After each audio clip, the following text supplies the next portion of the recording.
നമ്മൾക്കൊരു സ്ഥലമകോളം കാണാം. എപ്രകാരമാണ് അത് എഴുതിയിരിക്കുന്നതെന്ന് നമ്മൾക്കൊന്ന് ശ്രദ്ധിക്കാം. ഒരു സന്യാസിയാണെങ്കിലോ സന്യാസി ഇന്ന വ്യക്തി ദിവംഗതനായി. അതൊരു ബിഷപ്പാണെങ്കിലോ ബിഷപ്പ് കാലം ചെയ്യും. അതൊരു രാജാവാണെങ്കിലോ രാജാവ് നാട് നീങ്ങി. അതൊരു മന്ത്രിയാണെങ്കിലോ മന്ത്രി അന്തരിച്ചു. അതൊരു MP ആണെങ്കിലോ MP നിര്യാതനായി. അതൊരു MLA ആണെങ്കിലോ MLA മരിച്ചു. ഒരു മൃഗമാണെങ്കിലോ മൃഗം ചത്തുപോയെന്ന് പറയും. മൃഗം എന്തുകൊണ്ട് ദിവംഗതനായില്ല? മൃഗം എന്തുകൊണ്ട് നാട് നീങ്ങിയില്ല? നാട് നീങ്ങോ നാട്യം വയ്ക്കുമ്പോൾ നാട്ടുകാര് നീക്കത്തതയുള്ളൂ. മൃഗം ഒരിക്കലും മനുഷ്യന് തുല്യനല്ല. ആത്മാവില്ലാത്ത മൃഗങ്ങളിലോ മറ്റു വസ്തുക്കളിലോ ദൈവം വസിക്കുന്നില്ല. ഒരു മൃഗം PhD എടുത്താലും മനുഷ്യന്റെ രൂപത്തിലേക്ക് വരുന്നില്ല.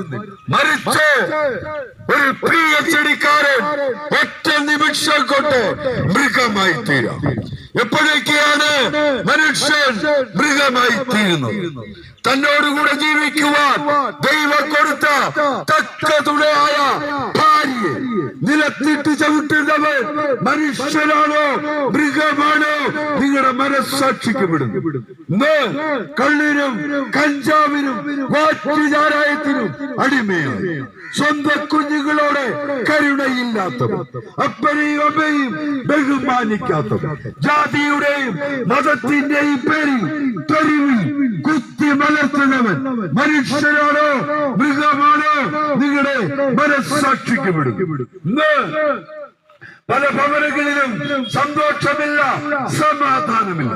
കാരണം മദ്യം, മയക്കുമരുന്ന് അവന്റെ കുടുംബജീവനത്തെ തകർത്തുകൊണ്ടിരിക്കും. ഇത് പറയുമ്പോൾ ഞാൻ എന്റെ ഒരു സാക്ഷ്യം കൂടി പറയുവാനായിട്ട് ആഗ്രഹിക്കാം. എന്റെ പേര് രാധാകൃഷ്ണൻ എന്നാണ്. എന്റെ ഭവനം കൊല്ലകടവ് സഞ്ജീവനി ഹോസ്പിറ്റലിന് കിഴക്ക് വശത്തായിട്ട്. എന്റെ അപ്പനും അമ്മയ്ക്കും ഞങ്ങൾ 5 മക്കളാണ്. അതിൽ രണ്ടാമത്തെ മകനായിട്ടാണ് ഞാൻ ജനിച്ചത്. വളരെ ചെറുപ്പം മുതലേ കായിക അഭ്യാസത്തോടൊക്കെ വളരെ താല്പര്യമുള്ള വ്യക്തിയായിരുന്നു. പല ആശാന്മാരുടെ കീഴിൽ അഭ്യാസമുറ പഠിച്ച ഞാൻ പല കേസിലും പ്രതിയായി. വെൺമണി പോലീസ് സ്റ്റേഷനിൽ മാത്രം എന്റെ പേരിൽ 13 കേസുണ്ടായിരുന്നു. ദിവസം രാവിലെ പോലീസ് സ്റ്റേഷനിൽ ചെന്ന് ഒപ്പിട്ടതിന് ശേഷമേ എന്റെ ജോലി കാര്യങ്ങൾക്ക് ഞാൻ പോവുകയുള്ളായിരുന്നു. അങ്ങനെ ഇരിക്കുമ്പോഴാണ് എനിക്കൊരു രോഗം ഉള്ളതായിട്ട് അറിയുന്നത്. അതിനുവേണ്ടി പല ഡോക്ടർമാരെ ഞാൻ സമീപിച്ചു, പല മരുന്നുകൾ ഞാൻ കഴിച്ചു. എന്നാൽ എന്റെ രോഗത്തിൽ നിന്ന് എനിക്കൊരു വിടുതലോ സൗഖ്യമോ ലഭിച്ചില്ല.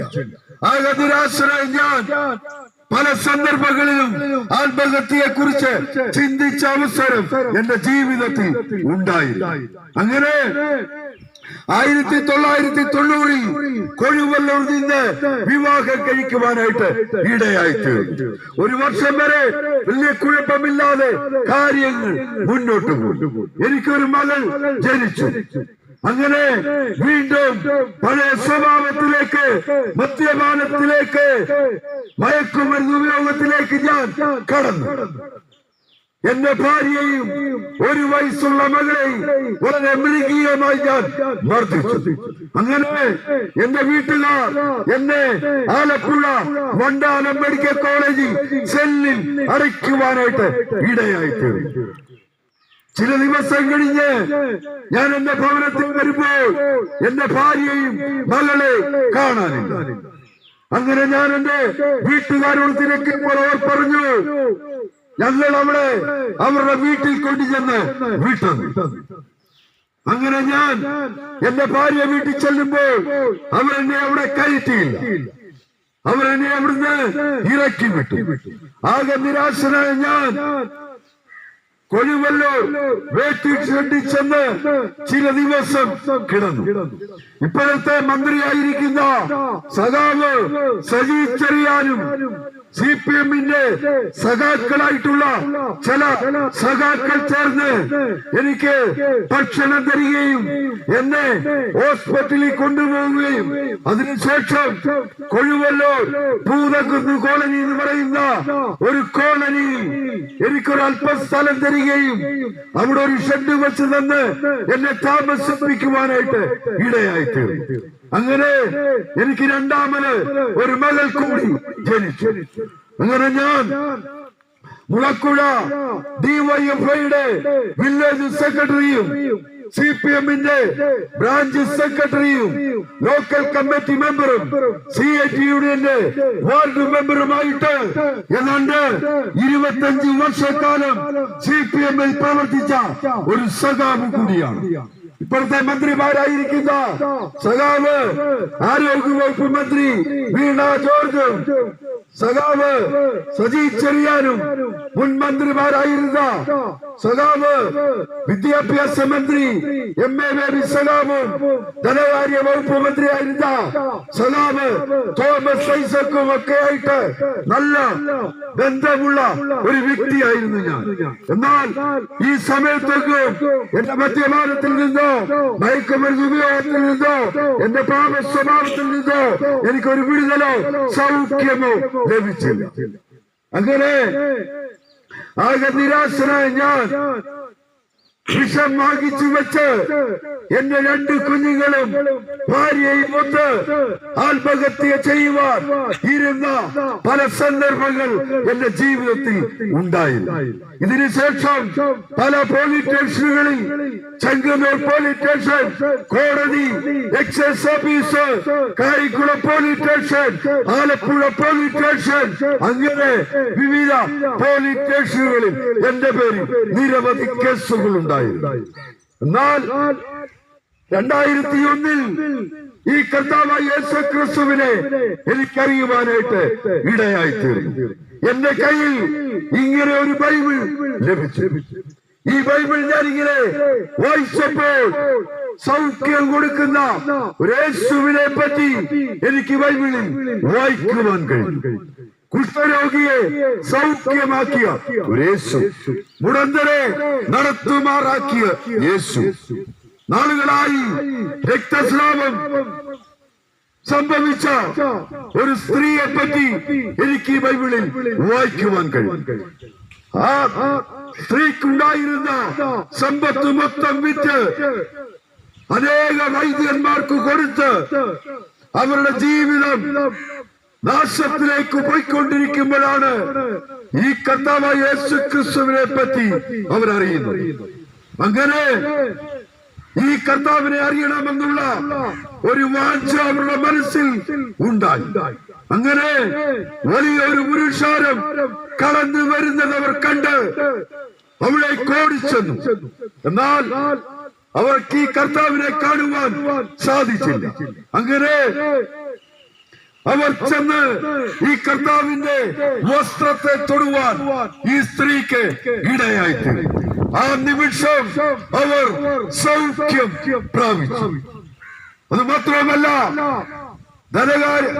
ഒരു ധനവാനായ ഒരു മനുഷ്യനെ പറ്റി എനിക്ക് ഈ ബൈബിളിൽ വായിക്കുവാൻ കഴിയും. സക്കായി എന്ന് പറയുന്ന ഒരു ധനവാൻ, അക്കാലത്ത് കരം പിരിക്കുന്ന, ടാക്സ് പിരിക്കുന്ന ഒരു സമ്പന്നൻ. ഇദ്ദേഹത്തിന് ഈ കർത്താവിനെ കാണണമെന്ന് ഒരാഗ്രഹം ഉണ്ടായി. ഇദ്ദേഹത്തെ സംബന്ധിച്ച് പറഞ്ഞാൽ യാതൊരു കാരണവശാലും ഇദ്ദേഹത്തിന്റെ ചരിത്രം നോക്കിയാൽ ഈ കർത്താവിനെ അറിയേണ്ട യാതൊരു കാര്യവുമില്ല. കാരണം അതുപോലെ എല്ലാ സമ്പത്തും എല്ലാ ധനവുമുള്ള ഒരു മനുഷ്യൻ. പക്ഷേ എന്തോ ഇദ്ദേഹത്തെ അലട്ടുന്ന വിഷയം ഉണ്ടായിരുന്നായിരിക്കാം. ഈ കർത്താവിനെ അറിയണമെന്നുള്ള ഒരു വാഞ്ച ഈ മനുഷ്യനുണ്ടായി. അങ്ങനെ വലിയൊരു പുരുഷാരെ കടന്നു വരുന്നത് കണ്ട് ഈ മനുഷ്യൻ അവിടെ ഓടിച്ചത്. എന്നാൽ ഈ മനുഷ്യൻ ആളിക്കുറുകിയവനായതുകൊണ്ട്, കുരുടനായ മനുഷ്യനായതുകൊണ്ട് ഇദ്ദേഹത്തിന് കർത്താവിനെ കാണുവാൻ സാധിച്ചു. അങ്ങനെ ഇദ്ദേഹം അവിടെ ഉണ്ടായിരുന്ന കാട്ടത്തി എന്ന് പറയുന്ന ഒരു മരത്തിൽ ഈ മനുഷ്യൻ വലിഞ്ഞ് കയറി. ഈ മരത്തെ പറ്റി പറഞ്ഞാൽ ഒരു മനുഷ്യനും അങ്ങനെ പെട്ടെന്ന് ഈ മരത്തിൽ കയറുവാൻ കഴിയില്ല. അതുപോലുള്ള മുള്ളും ഇലച്ചിലും നിറഞ്ഞ ഒരു മരം. എന്നാൽ ഈ മനുഷ്യൻ അദ്ദേഹത്തിന്റെ പദവിയെല്ലാം മറന്ന് സമ്പത്തൊക്കെ വിട്ടിട്ട് ഈ മനുഷ്യൻ ആ മരത്തിന്റെ മുകളിലേക്ക് കയറിച്ചു. അങ്ങനെ കർത്താവായ യേശു ക്രിസ്തു മരത്തിന്റെ ചുവട്ടിൽ വന്നപ്പോൾ മുകളിലേക്ക് നോക്കി ഇപ്രകാരം പറഞ്ഞു, സക്കായിയെ, ഇറങ്ങി വാ, ഞാൻ ഇന്ന് നിന്റെ ഭവനത്തിൽ ആയിരിക്കും. എന്നെ കേൾക്കുന്ന പ്രിയ സ്നേഹിത, പ്രിയ സഹോദരങ്ങളെ, എന്നെ ചിന്തിപ്പിച്ച ഒരു കാര്യം, ഈ കർത്താവിനെ കണ്ടു കഴിഞ്ഞപ്പോൾ ഈ കർത്താവ് സക്കായിയോട് പറഞ്ഞില്ല നിനക്കുള്ളതെല്ലാം മറ്റുള്ളവർക്ക് കൊടുക്കുക. എന്നാൽ ഈ കർത്താവ് യേശു ക്രിസ്തുവിന്റെ സ്നേഹം ഈ മനുഷ്യന്റെ ഹൃദയത്തിൽ ചെന്നപ്പോൾ മനുഷ്യൻ വിളിച്ചു പറഞ്ഞു, കർത്താവേ, എനിക്കുള്ള സമ്പത്തിൽ പകുതി ഞാൻ ദരിദ്രർക്ക് കൊടുക്കാം. ന്യായമല്ലാതെ അന്യായമായി എന്തെങ്കിലും ആരോടെങ്കിലും വാങ്ങിച്ചിട്ടുണ്ടെങ്കിൽ 4 ഇരട്ടിയായി ഞാൻ മടക്കി കൊടുക്കാം. എന്നെ കേൾക്കുന്ന പ്രിയ സ്നേഹിത, പ്രിയ സഹോദരങ്ങളെ, ഇതാണ് ക്രിസ്തുവിന്റെ സ്നേഹം. ഈ ക്രിസ്തു നിന്റെ ഹൃദയത്തിൽ, എന്റെ ഹൃദയത്തിൽ വന്നാൽ ഒരു മാനസാന്തരം ഉണ്ടാകണം. ഈ കർത്താവ് എന്റെ ഹൃദയത്തിൽ വന്നപ്പോൾ ഞാനൊരു മനുഷ്യനായി തീർന്നു. അതുവരെ നേരെ ചൊവ്വേ തുണി ഉടുക്കുക പോലും ചെയ്യാത്ത ഒരു വ്യക്തിയായി, അനേകർക്ക് തലവേദനയായി നടന്ന ഒരു വ്യക്തി. എന്നാൽ ഈ ക്രിസ്തു എന്റെ ഹൃദയത്തിൽ വന്നപ്പോൾ ഞാനൊരു മനുഷ്യനായി തീർന്നു. മറ്റുള്ളവരെ സ്നേഹിക്കുവാനായിട്ട് എനിക്ക് കഴിഞ്ഞു. ഞാൻ മുമ്പേ സൂചിപ്പിച്ചല്ലോ, എനിക്ക് 2 പെൺമക്കളായി. ആരുടെയും ഒരു ആശ്രയമില്ല. ഒരു കണ്ണിന് പോലും ഞങ്ങളോട് ഒരു കരുണയില്ലാത്ത സമയത്ത് ഈ കർത്താവായ യേശു ക്രിസ്തുവിന്റെ സ്നേഹം എന്റെ ഹൃദയത്തിൽ വന്നപ്പോൾ എന്റെ ഭവനത്തില്, എന്റെ കുടുംബത്തിൽ ഒരു മാറ്റം സംഭവിച്ചു. ഇന്ന് എന്റെ മൂത്ത മകൾ BSc നഴ്സിംഗ് കഴിഞ്ഞ് സൗദിയുടെ പ്രദേശത്ത് കിങ് ഫൈസൽ മിനിസ്ട്രി ഹോസ്പിറ്റലില് നഴ്സായിട്ട് ജോലി ചെയ്യും. 13 വർഷമായി. അനുഗ്രഹിക്കപ്പെട്ട ഒരു വിവാഹം നടക്കുവാൻ ദൈവം സഹായിച്ചു. ഇളയ മകളും BSc നഴ്സിംഗ് കഴിഞ്ഞ് ചെങ്ങന്നൂര് ഗവൺമെന്റ് ആശുപത്രിയിലെ നഴ്സായിട്ട് വർക്ക് ചെയ്യും. അത് മാത്രവുമല്ല, ഞങ്ങളെ കോളേജിൽ നിന്ന് മാറ്റി അരീക്കരെ സെന്റ് ജോസഫ് സ്കൂളിനടുത്ത് അല്പം സ്ഥലം വായിക്കുവാനും അനുഗ്രഹിക്കപ്പെട്ട ഒരു ഭവനം പണിയുവാനും അവിടെ സന്തോഷത്തോടെ സമാധാനത്തോടെ ജീവിക്കുവാൻ ദൈവം ഞങ്ങളെ സഹായിച്ചു. ഒരു കാലത്ത് ഒരു ഓണം വന്നാൽ എന്റെ വീട്ടിൽ സമാധാനമില്ല. ഒരു ക്രിസ്മസ് വന്നാൽ എന്റെ വീട്ടിൽ സന്തോഷമില്ല. ഒരു വിഷു വന്നാൽ എന്റെ വീട്ടിൽ സമാധാനമില്ല. എന്നാൽ ഇന്ന് എന്റെ ഭാര്യയ്ക്ക് സന്തോഷമുണ്ട്, എന്റെ കുഞ്ഞുങ്ങൾക്ക് സമാധാനമുണ്ട്. കാരണം ഈ ക്രിസ്തു എന്റെ ഭവനത്തിൽ വന്നപ്പോൾ എന്തെന്നില്ലാത്ത ഒരു സന്തോഷം, സമാധാനം ഈ ക്രിസ്തു ഞങ്ങൾക്ക് നൽകി. ഇന്നേക്ക് 25 വർഷമായി കൊഴുവല്ലോ IPC എബനേസർ ചർച്ചില് ഞങ്ങൾ ദൈവത്തെ ആരാധിച്ചു പോരും. അത് മാത്രവുമല്ല, ഞാൻ ഈ ബൈബിൾ ഇങ്ങനെ വായിച്ചപ്പോൾ കർത്താവായ യേശു ക്രിസ്തുവിനെ ക്രൂശിക്കുന്ന ഒരു രംഗം എനിക്ക് ഈ ബൈബിളിൽ വായിക്കുവാൻ കഴിയും. പാപം ചെയ്യാത്തവൻ പരിശുദ്ധൻ, പരമോന്നതൻ, പിതാവിന്റെ വലതുഭാഗത്തു നിന്ന് താൻ ലോകത്തിലേക്ക് ഇറങ്ങി. താൻ ഈ ലോകത്തിൽ വന്നത് തനിക്കൊരു സംഘടന രൂപീകരിക്കുവാനോ, താൻ ഒരു ക്രിസ്തീയ രാജ്യം ഇവിടെ ഉറപ്പിക്കുവാനായിട്ടോ അല്ല. പിന്നെ താൻ ഈ ലോകത്തിൽ വന്നത് എന്റെയും നിന്റെയും പാപത്തിൽ നിന്ന് വീണ്ടെടുക്കുവാനായിട്ടാണ്. പ്രിയ സ്നേഹിത, പ്രിയ സഹോദരങ്ങളെ, പാപം എന്ന് പറയുന്നത് ബൈബിളിന്റെ മാത്രം കുത്തകയാണ്, ആസ്തികരുടെ കണ്ടുപിടുത്തവുമല്ല. യേശു ക്രിസ്തു ബേത്ലഹേമിൽ ജനിക്കുന്നതിന് 700 വർഷങ്ങൾക്ക് മുമ്പ് ഇന്ത്യയിൽ 4 പ്രധാന ജാതികളുണ്ടായിരുന്നു. അവരൊക്കെ കഥകളിൽ പാപത്തെ കുറിച്ച് പരാമർശിക്കുന്നു. എന്നാൽ പാപപരിഹാരത്തിന് ഒരു യാഗം ആവശ്യമായി.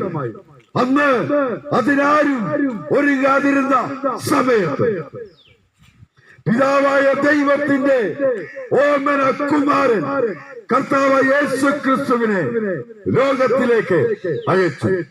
റോമൻ ഗവൺമെന്റിന്റെ പടയാളികളാൽ പിടിക്കപ്പെട്ടു. 2 കള്ളന്മാരുടെ നടുവിൽ 3 ആണിമേൽ ക്രൂശിച്ചു. പ്രിയ സ്നേഹിത, പ്രിയ സഹോദരങ്ങളെ, ആ ക്രൂശ് നിങ്ങൾ ശ്രദ്ധിച്ചിട്ടുണ്ട്. അതിന് 4 മൂലയുണ്ട്. അതിന് ഒരർത്ഥമുണ്ട്. മുള്ളത്തെ മൂല എൽ, ഇടതുവശത്തെ മൂല യെസ്, വലതുവശത്തെ മൂല ഡബ്ല്യു, താഴത്തെ മൂല യെസ്, നടുക്ക് കിടക്കുന്നു ഗുഡ്. ചേർത്ത് വായിച്ചാൽ ഗുഡ് ന്യൂസ്. നീ ചോദിച്ചില്ലേ എവിടെ സന്തോഷമെന്ന്? നീ ചോദിച്ചില്ലേ എവിടെ സമാധാനം? അതാ ആ ക്രൂശിലേക്കൊന്ന് നോക്കൂ.